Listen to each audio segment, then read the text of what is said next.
Hello everyone, welcome to Module 2 of the St. Peter's Healthcare System Implicit Bias Certification Program. I have today with us a very special guest. Could you please introduce yourself? Hi everyone, I'm Ashani Ved, Director of Transformational Population Health and Outcomes here at St. Peter's. Wonderful, thank you for being with us, and I'm really looking forward to you kind of clearing up some confusions that some of us might have. Okay, so I have a couple of questions for you. One of the first things is this buzz term that's everywhere, SDOH. What is SDOH? What does it stand for? Can you just please clear up some of that confusion for us? SDOH stands for Social Determinants of Health. So we all have them. Okay, and what does that mean? What are some examples of social determinants of health? Sure. As you may already know, 10% of a person's healthcare outcomes have to do with things that we do here at the hospital. But the majority of those factors are dictated by where you live, where you work, where you play, where you worship, the social context in which you grow up. And all of those things affect our health, more so than anything that we can do here in the hospital. I don't even think I knew that. So only 10% is dictated by the healthcare system. Yes, and 60% is attributed to your genetics and lifestyle factors. So things that stress you out, things that may not be in your control, things that might have been passed down to you generationally, those cycles that need to be broken. Those are your social determinants of health. So it's a great time to pause and take a look at what your own social determinants of health are, because it doesn't only apply to one particular group of people. We all have them. Yeah. So can you give us like a real life example of where we can see social determinants of health in our own community? Absolutely. So let's take, for example, if you were able to go to college after you graduated high school and what that experience was like for you. So the fact that you have a higher education is going to dictate how much earning potential you have and what kind of opportunities you're going to have. A lot of that is also affected by if your parents had a higher education or the opportunities they were able to give you financially and otherwise. It's important to note that not everyone has the same ability to attain a higher education. So back to the access. Access, huge. Can you help us just understand maybe a couple of other key terms around the social determinants of health? The access, the equity, what does that look like, and what does some of those terms really mean? Right, so the neighborhood where you live has a lot to do with the access that you're going to have, or the quality that you have to access that healthcare. So for example, in New Brunswick, we're a healthcare city. There are lots of physicians, many hospitals that you could choose from in our area, and it will be hard for you to not find a specialist that can address your needs. However, if you don't have a primary care provider, you won't be referred to the appropriate services the way someone else would that has a primary care provider that's giving you a holistic view of your own health.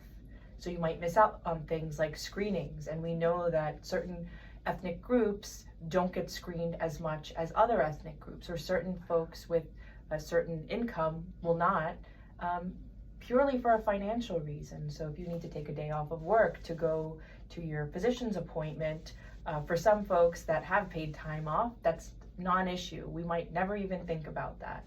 Something we can take for granted. But if you need to take a day off of work and you don't have PTO and you have children that you need to arrange someone to care for them, you probably won't go to your visit. So we see that in our patient population.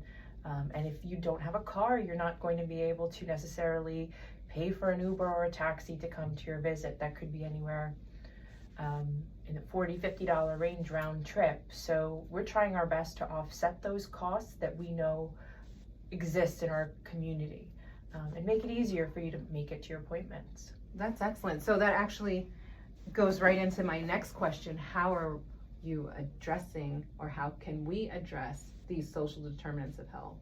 I think the first important point is to be aware and self-reflect on your own social determinants of health. And I say that often because it will help us better connect to our patients, because we all have a lived story, and past generations have had a life story that has brought them to where they are. So we're always trying to get better as we go through the generations. So I think awareness is the first key step in that. And the other one is being aware of the resources that we offer here at St. Peter's.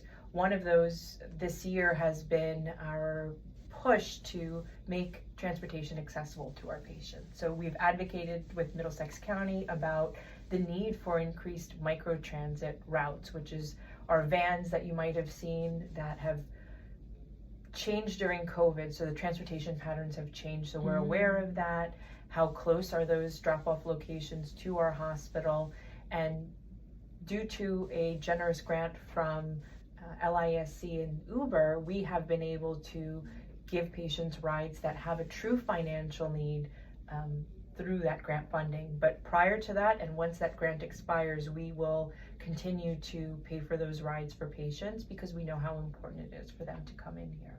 Wow, that's awesome. We've been learning a bit about some different terms, two of which always come up, and that's equity versus equality. Can you just explain what the difference is between those terms? Thank you. So equality means the same care for all. That doesn't really take into context that we all start at a different baseline. So equity really refers to how do we notice the differences in people's backgrounds, upbringing, neighborhood, and that social context to make it a level playing field.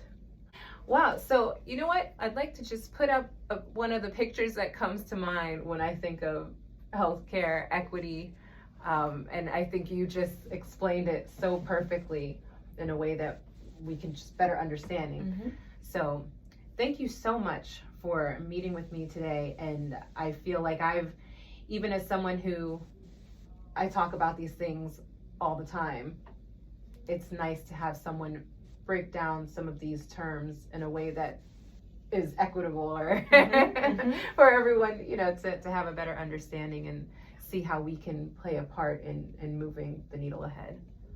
Thank you so much, Brittany. Thank you. Yay.